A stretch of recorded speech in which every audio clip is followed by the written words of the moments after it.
ونشهد أن لا إله إلا الله وحده لا شريك له ونشهد أن سيدنا ومولانا محمدا عبده ورسوله. قال الله تبارك وتعالى في القرآن المجيد والفرقان الحميد: أعوذ بالله من الشيطان الرجيم، بسم الله الرحمن الرحيم. كل نفس ذائقة الموت، صدق الله مولانا العظيم، وبلغنا رسوله النبي الأمين المكين الكريم، ونحن على ذلك لمن الشاهدين والشاكرين والحمد لله رب العالمين.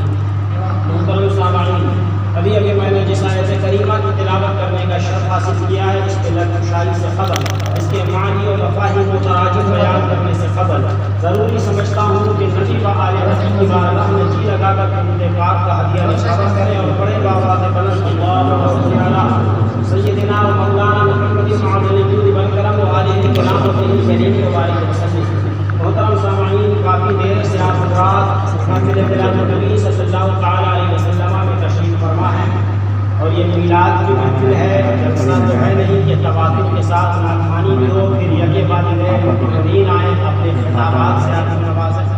بس ہم تمام سے برکت کے لیے یہاں حاضر آئے ہیں، اور ہمارے حضرت عزیز سید اشرف حسین صاحب جو اس دارِ-فانی سے کوچ کر چکے ہیں، ان کی اصالِ ثواب کے لیے یہاں حاضر آئے ہیں. ہمارا اور آپ کا یہاں یکجا ہونا اللہ قبول فرمائے اور اس محفل کی برکت سے ان کی مغفرت فرمائے. آمین. بلا شبہ بڑے ہی اعلیٰ کردار اور بااخلاق شخصیت کے مالک تھے آپ. الحمدللہ تبارک و تعالیٰ ملاقات تو کم ہوتی تھی لیکن بات ہوتی رہتی تھی. سوشل میڈیا پر ایکٹیو تھے آپ، واٹس ایپ کے ذریعے خیریت حال و احوال ہمیشہ لیتے اور دیتے رہا.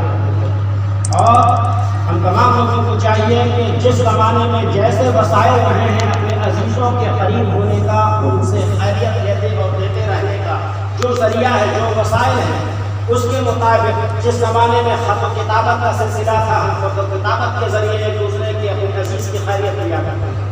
پھر بعد میں زمانہ ٹیلی فون کا آیا، ہم نے ٹیلی فون کے ذریعے خیریت لیا.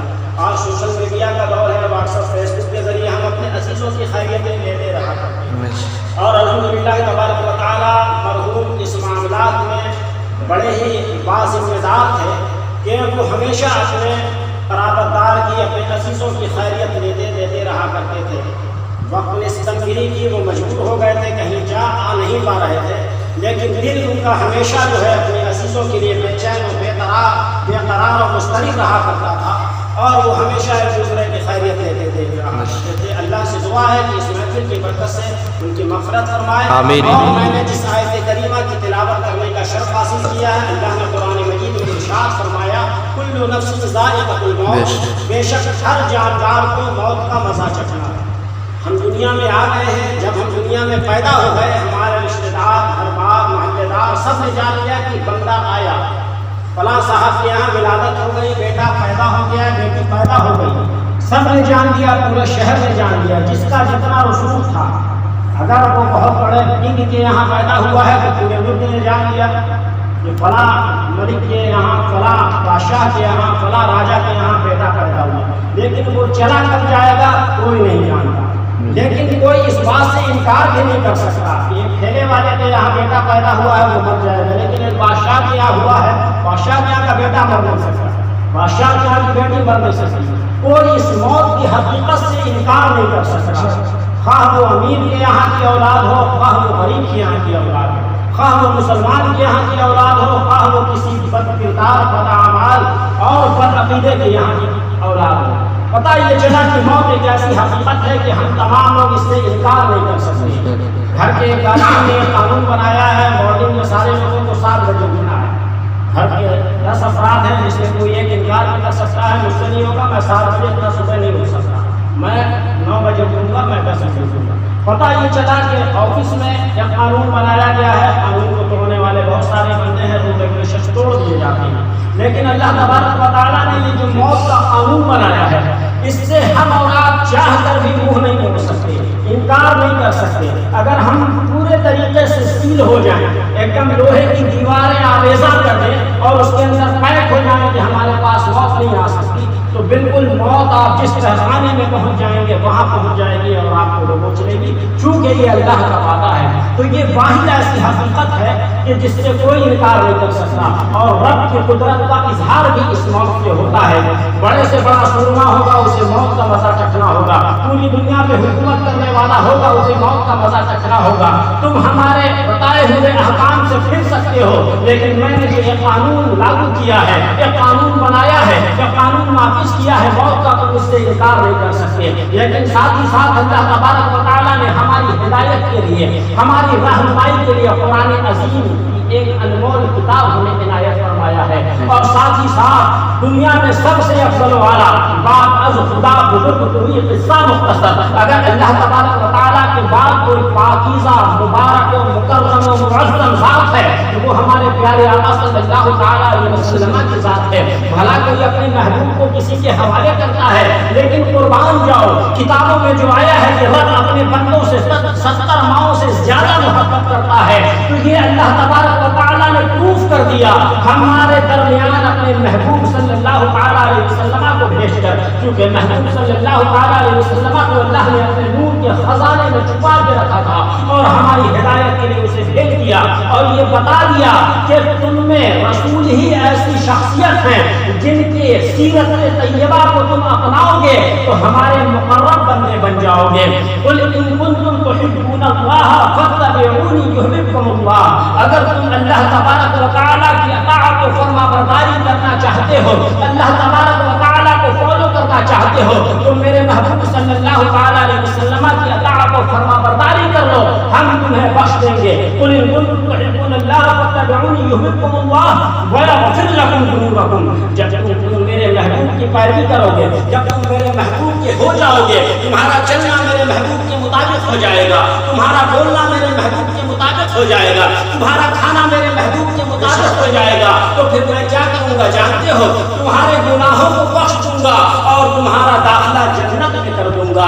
عزیزان ملت اسلامیہ، تو پتہ یہ چلا کہ ہمیں یہ جو زندگی ملی ہے بڑی ہی قیمتی ملی ہے. ہمیں اپنی صبح کو اللہ و رسول کے فرمان کے مطابق گزارنا ہے، اپنی شام کو اللہ و رسول کے فرمان کے مطابق گزارنا ہے. لیکن ہم نوجوان یہ سمجھتے ہیں کہ ابھی وقت آیا کہاں ہے، ابھی تو کھیلنے کودنے کی عمریں ہیں، ابھی تو عیش فوج کی عمریں ہیں، ابھی تو رنگ ریلیاں منانے کی عمریں ہیں.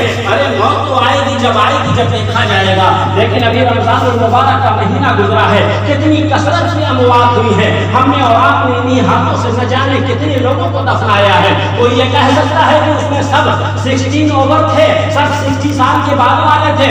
نہیں، اس میں 30 سال کا نوجوان بھی تھا، اس میں 27 سال کا نوجوان بھی تھا، اس میں 20 سال کا نوجوان بھی تھا. عزیزان ملت اسلامیہ، پتہ یہ چلا کہ موت تو آنی ہے، لیکن کب آنی ہے یہ ہمیں اور آپ کو پتہ نہیں ہے. لہٰذا جس طریقے سے ہمیں ٹرین پکڑنا ہوتا ہے تو ہم ٹرین پکڑنے کے لیے اس کے وقت مقررہ پہ ہم حاصل ہو جایا کرتے ہیں، اس کے آنے سے پہلے اس پہ سوار ہونے کی تیاریاں کر لیتے ہیں. اسی طریقے سے ہمیں موت آنی ہے جب یہ ہمارے اور آپ کو مکمل طور پہ پتہ چل چکا ہے اس سے چھٹکارا نہیں ملنے والا، تو اس موت کے آنے سے پہلے ہمیں تیاریاں کر لینی ہے. ہمیں وہاں جانے کے بعد قبر میں ہمارے کون سے کام آنے والے اعمال ہیں، اس اعمال کو کرنے کی ضرورت ہے. یعنی کہ اللہ تبارک و تعالیٰ نے ہمیں اور آپ کو یہ بتایا ہے وَمَا خَلَقْتُ الْجِنَّ وَالْإِنسَ إِلَّا لِيَعْبُدُونِ. ہم نے جنات اور انسان کو اپنی عبادت کے لیے پیدا کیا. جب ہمیں پیدا ہونے کا مفہوم پتہ چل گیا کہ ہمارے پیدا ہونے کا مقصد ہے کہ ہم اللہ تبارک و تعالیٰ کی بندگی کریں، ہم اللہ تبارک و تعالیٰ کی عبادت و ریاضت کریں. عزیزان ملت اسلامیہ، یہ پنکھا یہاں لگا ہے، اس کا مقصد یہی ہے کہ یہ ہوا دے، یہ جب چلتا رہے گا ہم اس کی ہوا سے لطف اندوز ہوتے رہیں گے. یہ بلب یہاں لگا ہے، اس کی روشنی سے ہم اپنے کام کو انجام دے سکتے ہیں، ایک دوسرے کی شکل و شباہت کو دیکھ سکتے ہیں، لکھنے پڑھنے کے کام کو انجام دے سکتے ہیں. لیکن ذرا آپ یہ بتائیں کہ اگر یہ پنکھا بھی کام کرنا بند بند کر دے، ابھی چلنا بند کر دے، تو کیا ہم اسے اپنے ساتھ لگا کر رکھیں گے؟ نہیں، اسے بنانے کی کوشش کریں گے۔ اگر یہ بنتا ہے تو ٹھیک ہے، ورنہ ہم اسے کباڑ میں ڈال دیں گے۔ تو پتہ یہ چلا کہ ہمیں بھی اللہ تبارک و تعالیٰ نے اپنی عبادت کے لیے پیدا کیا ہے۔ اگر ہم عبادت کرتے ہیں تو ہم اللہ کے محبوب و مقرر بندے بن جاتے ہیں، لیکن اگر اللہ کی فرمان برداری سے روبردانی کرتے ہیں، اس کی نافرمانی کرتے ہیں، تو ہمارے لیے جہنم کا ایندھن اللہ تبارک و تعالیٰ نے تیار کیا ہوا ہے۔ دوستان محترم، تو موت ایک ایسی حقیقت ہے کہ اس سے انکار نہیں ہے، لہذا جو زندگی ملی ہے، جب ہمیں جانے کا پتہ نہیں ہے کہ کب جائیں گے، تو جس زندگی ملی ہے اس زندگی میں ہمارے لیے بہت سارے اصول و ضوابط اللہ نے مقرر کیے ہیں، یعنی کہ گھر والوں کے حقوق ہیں، والدین کے حقوق ہیں، پڑوسیوں کے حقوق ہیں، غربا مساکین کے حقوق ہیں۔ ان تمام حقوق کی ادائیگی کرنی ہے، اور ان تمام حقوق میں سب سے زیادہ اگر اللہ تبارک و تعالیٰ کو اپنے فرائض کے بعد محبوب ہے تو وہ والدین کی خدمت ہے، والدین کی فرما برداری ہے۔ حدیث کریمہ کا مفہوم ہے کہ اللہ تبارک و تعالیٰ اس بندے سے کبھی راضی نہیں ہوتا جس بندے کے ماں باپ اس سے ناراض ہوں۔ دوستان محترم، یہ بات ہماری اور آپ کی نہیں ہے، رسول اکرم صلی اللہ تعالیٰ علیہ وسلم فرما رہے ہیں، اور ہم تمام لوگوں کی، انسانوں کی جو جماعتیں آئی ہیں یہ 1400 سال میں، جتنے بھی غوث قطب ابدال آئے ہیں، ان سے بھی پہلے ایک کیٹیگری ہے، ایک جماعت ہے، ایک صف ہے، جسے ہم صحابہ کرام کی صف کہا کرتے ہیں، صحابہ کرام کی جماعت کہا کرتے ہیں۔ ابھی جو میں نے عرض کیا کہ اس بندے سے اللہ بھی راضی نہیں ہوتا ہے جس بندے سے اس کے ماں باپ ناراض ہوتے ہیں۔ آئیے حدیث کریمہ کا مفہوم سمجھنے کی کوشش کرتے ہیں۔ پیارے آقا صلی اللہ تعالیٰ علیہ وسلم کا دربار سجا ہوا ہے، صحابہ کرام بیٹھے ہوئے ہیں، ایک صحابی رسول حاضر ہوتے ہیں، عرضگزار ہوتے ہیں، یا رسول اللہ صلی اللہ تعالیٰ علیہ وسلم، ایک کلمہ گو بھائی، ایک کلمہ پڑھنے والا ہمارا عزیز، ایک صحابی رسول، وہ نزا کا وقت ہے اور بڑی ہی تکلیف محسوس کر رہا ہے، بڑی ہی کرب میں وہ ملوث ہے، اور اس کی روح پسے رسولی سے پرواز نہیں کر رہی ہے، بڑا ہی بیکار و بے چین ہے۔ پیارے آقا صلی اللہ تعالیٰ علیہ وسلم نے ارشاد فرمایا کہ جاؤ اس کے معمولات پتہ کر کے آؤ۔ پتہ یہ چلا کہ وہ نمازیں بھی پڑھا کرتا تھا، وہ صدقات و خیرات بھی کیا کرتا تھا۔ پتہ پھر پیارے آقا نے ارشاد فرمایا جاؤ پتہ کرو کہ اس کے ماں اور باپ میں سے کوئی موجود ہے۔ پتہ یہ چلا کہ باپ فوت ہو چکے ہیں، ماں ہے لیکن وہ ناراض ہے۔ پیارے آقا صلی اللہ تعالیٰ علیہ وسلم نے ماں کو طلب کیا، اپنے دربار میں بلوایا۔ پیارے آقا صلی اللہ تعالیٰ علیہ وسلم کی بارگاہ رسالت میں وہ خاتون حاضر ہوتی ہیں، عرضگزار ہوتی ہے، یا رسول اللہ صلی اللہ تعالیٰ علیہ وسلم، آپ نے مجھے یاد فرمایا ہے، آپ نے مجھے طلب فرمایا ہے۔ پیارے آقا صلی اللہ علیہ وسلم نے ارشاد فرمایا ہاں میں نے تمہیں بلایا ہے، یہ بتاؤ کہ تمہارا جو بیٹا ہے کیا تم اس میں راضی ہو؟ اس نے کہا، اس خاتون نے کہا کہ یا رسول اللہ صلی اللہ تعالیٰ علیہ وسلم، اس نے نمازیں تو پڑھی ہیں، زکات و صدقات تو کیے ہیں، آپ کی محافل میں تو آتا رہا ہے، آپ کے بیانات تو سنتا رہا ہے، لیکن میرے ساتھ اس کے اخلاق اچھے نہیں تھے، میرے ساتھ اس کے معاملات اچھے نہیں تھے، لہٰذا میں اس سے بہت ہی ناراض ہوں، میں اسے کبھی معاف نہیں کر سکتی، اس نے ہمارے دل کو بہت دکھایا ہے، اس نے ہمارے کلیجے کو ٹھیس پہنچائی ہے، میں اسے معاف نہیں کر سکتی۔ پیارے آقا صلی اللہ علیہ وسلم نے ارشاد فرمایا تم اگر معاف نہیں کرو گی تو پھر کوئی بات نہیں ہے، جب تک تم معاف نہیں کرو گی اللہ راضی نہیں ہوگا، جب تک تم معاف نہیں کرو گی وہ اسی طریقے سے بستر مرگ میں تڑپتا اور بے چین رہے گا، کیونکہ رب اس بندے سے راضی نہیں ہوتا جس بندے کے ماں باپ اس سے ناراض ہوں۔ عزیزان ملت اسلامیہ، پھر ماں نے کہا کہ میں معاف نہیں کرنے والی۔ پیارے آقا صلی اللہ علیہ وسلم نے صحابہ کو حکم دیا، اے صحابی رسول تم جاؤ مدینے میں لکڑیاں اکٹھا کرو۔ جو بھی یہ بات سنی ہے اس کی ماں کے کان کھڑے ہو گئے، اس نے کہا یا رسول اللہ لکڑیاں کیوں اکٹھا کی جائیں گی؟ پیارے آقا نے ارشاد فرمایا لکڑیاں اکٹھا کی جائیں گی، اس کو جلایا جائے گا اور اس کے اندر تمہارے بیٹے کو ڈال دیا جائے گا۔ ماں کا کلیجہ مچل جاتا ہے، ماں کا دل کانپ اٹھتا ہے۔ اس نے کہا یا رسول اللہ صلی اللہ علیہ وسلم میرے بیٹے نے میرے ساتھ جو کچھ بھی کیا ہے میں وہ سب کچھ برداشت کر سکتی ہوں، لیکن میرے بیٹے کو آگ میں ڈالا جائے میں یہ قطعی برداشت نہیں کر سکتی۔ پیارے آقا نے فرمایا اگر تم معاف نہیں کرتے ہو تو وہ پھر جہنم کی آگ میں جلایا جائے گا، لہذا جہنم کی آگ میں جلانے سے پہلے میں نے یہ چاہا کہ اسے اسی آگ میں جلا دیا جائے۔ پیارے آقا صلی اللہ علیہ وسلم کی بارگاہ میں عرضگزار ہوتی ہے ان کی والدہ، یا رسول اللہ صلی اللہ علیہ وسلم میں نے دل سے اپنے بیٹے کو معاف کر دیا ہے۔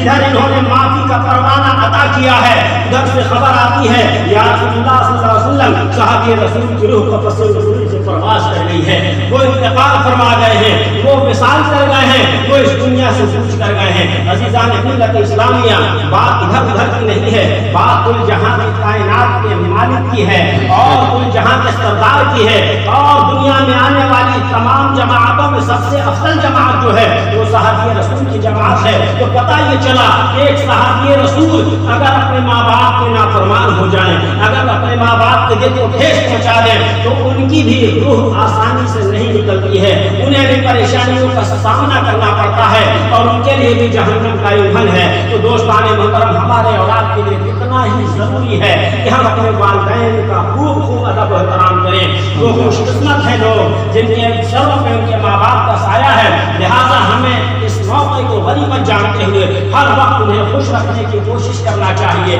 اور جن کے والدین اس جہان سے کوچ کر چکے ہیں، پیارے آقا صلی اللہ علیہ وسلم نے فرمایا کہ خوش قسمت ہیں وہ والدین جن کے اس دنیا سے کوچ کر جانے کے بعد ان کی اولاد صالح ہو اور ان کے نام پر احسان ثواب کرتی ہو۔ تو پتہ یہ چلا کہ ہمارے پاس دونوں ہاتھ میں، جسے عام زبان میں کہتے ہیں لڈو ہے، والدین موجود ہیں تو ان کی خدمت کر کے رب کی رضا حاصل کر لیں، والدین اس جہان سے کوچ کر چکے ہیں تو ان کے لیے احسان ثواب کر کے رب کی رضا اور رسول اکرم صلی اللہ علیہ وسلم کی رضا حاصل کر لیں۔